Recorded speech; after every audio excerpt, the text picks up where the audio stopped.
is the tension in the West Philippine Sea. The U.S. said it is going to implement a two-pronged approach in countering China's aggression in the South China Sea. U.S. Coast Guard Deputy Commander Rear Admiral Andrew Sugimoto said their strategy involves upholding order and fostering partnerships. He explained that this will involve demonstrating compliance with international law and conducting joint exercises. Sugimoto added that China will face global condemnation and see its economic goodwill destroyed if it will continue to disregard international norms. The U.S. emphasized its support to the Philippines after the recent harassment incident in the West Philippine Sea. Ito pa ang isa pang ongoing saga. Baka This mamaya, time naman sa masyado shores. tayong nakafocus Let us not sa iba. forget this because if you take a look at the behavior of China, they're escalating and trying new things. They're not stopping. Ngayon, food for ibang mga sundalo natin. Wala nang supply. And plus nagpakawala sila ng flare sa atin mga Air Force, di ba? So they're escalating. And this comes at the heels of supposedly a dialogue that we had with China before the SONA of the President. Ngayon, di ba, yun nga ang sabi dyan sa balita din, yung US is offering, di ba, mag-escort doon sa susunod na resupply mission natin. Kasi before, nag-offer na rin sila, pero nireiterate ng AFP, ng PCG, na this operation na gagawin, yung resupply mission, would always be a Philippine operation. So, I don't know if they're going to allow this at syempre, anong mangyayari, di ba? Anong magiging reaksyon na naman ng China regarding this? Pero I think escort in the guise of exercise, pwede naman siguro natin gawin yan. It's because, alam mo, Pwede, pero ang yung Teresa Magbanwa, di ba? Yung mga sundalo ba or Coast Guard sa Teresa Magbanwa daw are almost running out of food. Oo. What can we do? Kung lagi tayong mahaharang, so we need help. Eventually, we need help getting supplies to our personnel. Actually nga, I'm wondering, nung sa usapin na kailangan tuloy-tuloy yung foreign policy ng isang bansa. Kasi 'di ba, the last time, 'di ba, 2016 yung arbitral ruling natin nanalo under Aquino administration, and then nung pumasok ang Duterte administration, medyo naglaylo tayo 'di ba?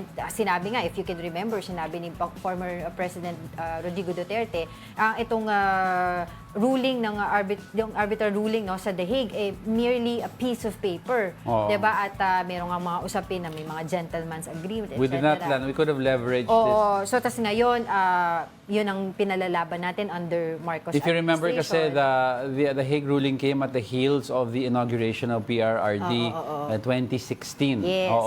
So, yung ang point ko doon, sana magkaroon tayo ng, I don't know, batas by the Congress. I don't know how they're gonna do it, or this will cover yung maritime zone na batas na sinusulong na sponsored by Senator Francis Tolentino, 'di ba? Na making sure that at every administration, ito hindi natin bibitawan yung arbitral ruling na to. Diba? Gising ka na.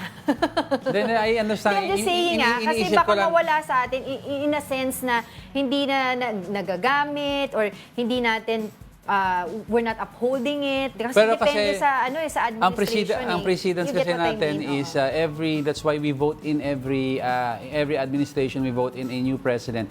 It's because our foreign policies have to be flexible in such a way na kasi malay mo, magkamali ang previous administration, the next admin can fix that. Now, could you imagine if we passed a law that locks in your foreign policy? No, not necessarily the whole foreign policy, but regarding the 2016 arbitral ruling. Yeah, but I guess siguro mahihirapan sila dyan. It's because kailangan flexible ang discretionary ang foreign policy from admin to admin. No, just making sure na yung next president will not say na itong arbitral ruling na to ay merely piece of paper. No, but kasi if you pass it into law that you have to uphold it, if the situation comes na medyo mainit ang tension and the next president wants to drop this strategically lang so that para pakalmahin, anong gagawin niya kung if it's against the law? Magkakaroon siya ng impeachable offense. So it has to be foreign policy. Historically, every nation's foreign policy. No, I'm just saying na hindi naman yung foreign policy as a whole. I'm just I saying know. ito lang yung 2016 arbitral ruling Oo, natin. but what I am saying, every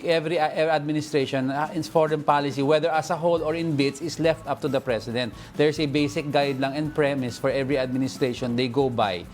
But in general, Hindi mo nagigets yung sinasabi ko. nagigets ko. Specific on the Hague ruling. Yes. But you cannot do that. What if the next president has to have the free hand to decide kung anong gusto niya?